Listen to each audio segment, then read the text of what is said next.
In 1988, singer Whitney Houston, God rest her soul, came out with a song called One Moment in Time. One Moment in Time was a song kind of dedicated to the 1988 Olympics. And to look at the song and the lyrics, you realize real quick, it's all about somebody building up to something great, like an athlete, looking forward to competition, training for that competition, and for that one moment in time to stand on the top of that box, get their gold medal as the flag comes down, and how in many ways their whole life is now changed. It defines them, that one moment in time. And we know of athletes that this happened to. They'll win a championship or gold medal, and that's what launches them into stardom. But hopefully, if you think about it, hopefully that wasn't the greatest moment of their whole life. That defines them. Hopefully it launches them towards more greater moments. Now, this past week, we have enjoyed looking at the photos of many of y'all's weddings and marriages. We've had them running all weekend.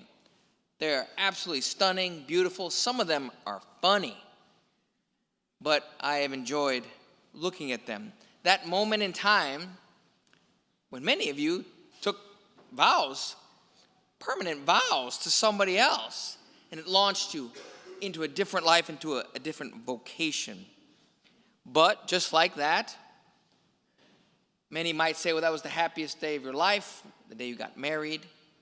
Maybe. Hopefully it launched you towards more and higher mountain peaks as you lived out your covenant, as you lived out your vows, your sacrament. We talked a lot about this last week when we meditated on the wedding feast of Cana and the importance of marriage. Today, however, is Called by Nate Someday. We have been asked to call and celebrate the vocation to priesthood, holy orders, and religious life. So I'll give you my short kind of vocation story. If you have heard this before, my apologies.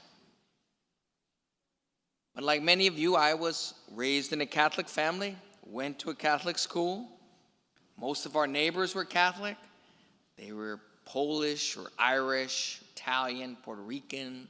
Everybody was Catholic, seemed like. For various reasons, we found our way to Texas, to San Marcos. And again, we got involved there in the Catholic Church, St. John the Evangelist Church. And we got into the regular rhythm, the liturgical rhythm of parish life. I had a regular high school experience, and I went off to college. I usually tell people I went off to college and I was Catholic and I converted for a while.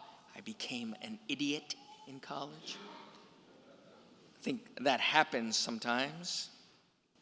But I got involved at the Catholic Student Center in the late 80s. It was kind of fun. But it was there that I had my first little inkling of, wow, what is that life like? Wow, that's interesting. Might be something I might be interested in. I still remember signing up for a vocation retreat, and then they canceled it because I was the only one who signed up. But I was trained to be a teacher. I did my student teaching, and at the end of my student teaching, it was a tough student teaching, so I didn't really look for a job. Still thinking about priesthood some. And then something came available where I found myself volunteering at a Catholic school in New York City. And that was tough. So I went out there, taught 6th grade in a Catholic school, stayed there for a whole year. And like I said, it was okay. It was tough. I learned a lot. I'm glad I did it. And I'm glad I came back. Texas never looked so good. But I thought all that priesthood vocation stuff was gone. Worked that out. Came back to Texas. Moved to Lockhart, Texas, little town. Great barbecue. Got a job in a junior high teaching and coaching. I was living it up. lived with a bunch of other teachers and coaches, single guys, and we loved it. We taught all day, coached all night, worked a lot of hours, couldn't imagine doing anything else. But it was really around, I guess, 95, maybe 96. It was actually somebody else. I started dating a young lady. Yes, I had a regular life. I wasn't always a priest. Wasn't always the tall and saintly man you see right now. But she lived in another town, and I went to Mass every Sunday by myself. And she once asked me, well, why don't you ask me to go to church with you? And I said, because you're a Methodist, and we don't do that. I don't know where I got that from. Kind of rude when I think about it now. She said, okay, and I took her to Mass, drove to San Marcos, picked her up, went to Mass, and then she had 1,000 questions. 1,000 questions, of which maybe 2 I could answer. Things like, why does he dress that way? Why are you all going up and down? What's with all the smoke and stuff? And then as she became interested in the Catholic faith, then I became interested again.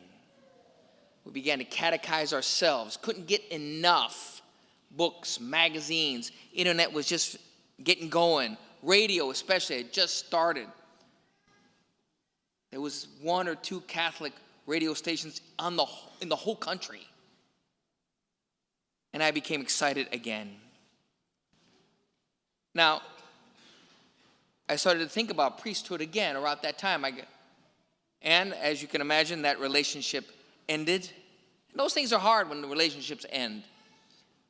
And I was heartbroken for about, 20 minutes, 30 minutes, at least, something. But the sky opened up, the sun shined through, and I could hear angels singing, and I was excited. I called the vocation director, and I said, I'm thinking about becoming a priest. How can I apply? And then I told him, well, I just broke up with my girlfriend yesterday. He goes, why don't we wait? And from 97, 98, 99, I just got involved at my local little parish there in Lockhart, St. Mary's. Tiny little church, taught confirmation, got involved there as much as I could, got to know the priest very well. And then after a couple years, I went ahead and applied. And that's sort of the leading up to seminary. Seminary is a different story. I always say seminary is just like the song Hotel California. It could be heaven or it could be hell. But for me, especially the first 2 years of seminary, it was heaven. I loved it. I loved both semesters. I loved my first summer. Summer of 2000 was the best summer of my whole life. I served as a seminarian at St. John Vianney in Round Rock. Went back to seminary, did another year. Summer of 2001, St. Joseph's Parish in Bryan. Loved every minute of it. Now, there were other guys in the seminary who were crying into their pillows at night. And so I realized that, but I thought, no, this is for me, I'm going.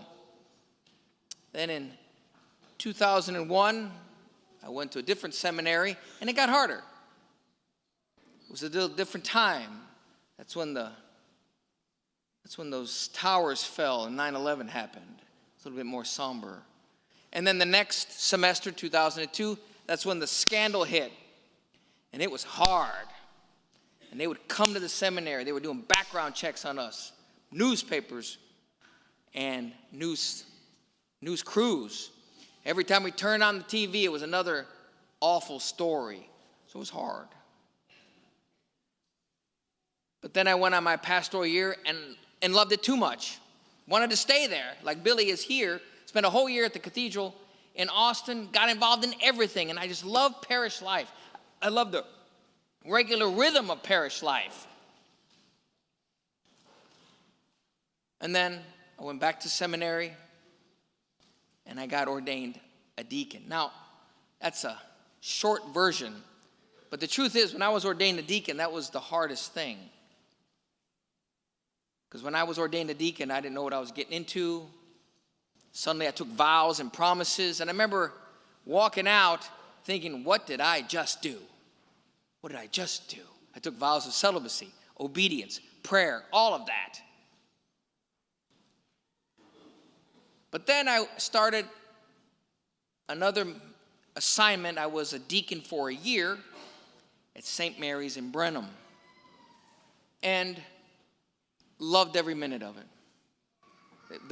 The pastor there, Father David Ivy, he had just fired the youth minister, and he looked at me and goes, "You're the youth minister." And on my first night of youth ministry, I had one kid, a girl, and she wasn't Catholic. And it was her first night. She was Lutheran. So it was a bit awkward, but they grew a little bit. But he let me preach every Sunday, and I was in charge of forming and preparing couples for marriage. He didn't like doing marriage prep. He goes, "You're going to do all the marriage prep." And doing marriage prep cured me of any fanciful fantasy about married life. So I appreciated that too. But then when that was, after a year of that, I went back to the seminary, and then when I was ordained a priest, I was ready to go. Let's do this. I'm ready to hear confessions, say the Mass, baptize, confirm, whatever. Let's do this. And then I was ordained. Then I had my one moment in time. And I think we have a picture of it. This is my one moment in time. That's me being ordained a priest by Bishop Amen. Yes, that's me. I have dark hair and more hair. But that is me, June 10th, 2006. Now, it is a great moment. I had a great day, but I'm hesitant to say it was the best day of my life. It was a fun day, family, friends, we partied for a week. But it really was the best times of my priesthood is doing what you see me doing right now. The best moments and memories are retreats, confirmations retreats, especially mission retreats, Steubenville retreats, being actually a conduit of grace, baptizing people, forgiving people, and just defending the faith. We do an active door-to-door ministry here, and I think I'm ready to say my first day going door-to-door in Waco by myself was my most terrifying day, and then 2 hours later, it was my best day. It was my best day. But I also have a privilege. I have a privilege experiences to be at the side of someone's bed when they're dying with their family and be a part of that.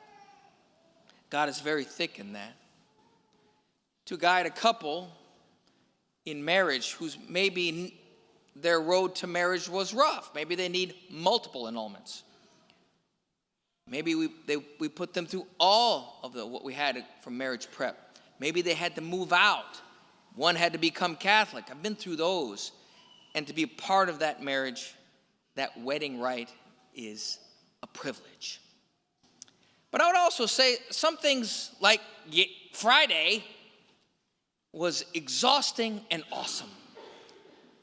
So Friday, I had Mass in the morning, and then we had 2 prison retreats that I was a part of. First, I went to the O'Daniel unit in Gatesville. That's the women's prison. 80 ladies in prison on retreat, and I wasn't giving the treat. I just go in there and heard confession for an hour. Now, how do I describe that? A privilege and exhausting. Especially when the ladies walk up, they sit down, and a lot of times they're not even Catholic. To let them know, well, this is a sacred space here. It is sacrosanct. I cannot tell anything that you have said. So is there anything you want to get off your chest, want healing for, or prayers for? And when they feel safe, they unload. And I just have to catch it. And it is privilege and exhausting, but to be drawn into that intimate space, to hear all those injuries that happen in their life and their experience there. Then I went across the street to the Hughes unit, and there was another 80 men on retreat. Billy was a part of that. Alex, we had some people here who helped with that. They call it the Colby retreat. And for 3 hours, from 12:30 to 3:30, I heard their confessions. There was a point where I had to stand up because I was falling asleep. It was draining. But it was a privilege for a man to meet another man and bring Christ to him and to empathize with him of what they're going through and then say Mass for them. All of them, many of them not Catholic, just appreciative that someone is there.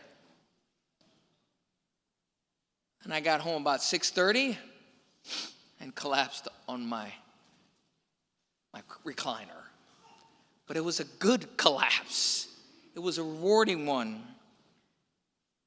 There are people here that may be called to that life. There are people who you know who may be called to that life. That takes prayer and discernment. Now, having said that, when it comes to any vocation, everybody in here knows somebody who got married who should have never gotten married. That happens. Everybody here knows someone who maybe was ordained and should have never been ordained. We all know that. That's what takes a church, a community. Now, when a man enters a seminary, sometimes it takes 8 years. And that's good. You want it to take that long. I wish we could extend our marriage prep. When we tell people, well, it's about a 6-month marriage prep. 6 months? Sometimes I say maybe it should be 6 years because marriage is that important. But that is a process, and it's only a good one. I appreciate every part of it. So there are little cue cards in your pews there. But if you go to the website, there's a QR codes. If you know someone or someone in your own family who might make a good priest or a good sister, send us their names. Send us their contact, and we will contact them. Because like this, you have had amazing moments in your time, in your life, amazing times. But the church has to have priests and religious to be that part of the body of Christ. Because even for those prisoners, especially for our young people, we have to constantly remind them, really, the best years in your life are yet to come. The best years in our life are yet to come. The best years of the church are yet to come. So we'd like to show you a little video from Father Greg. This is some of our new priests.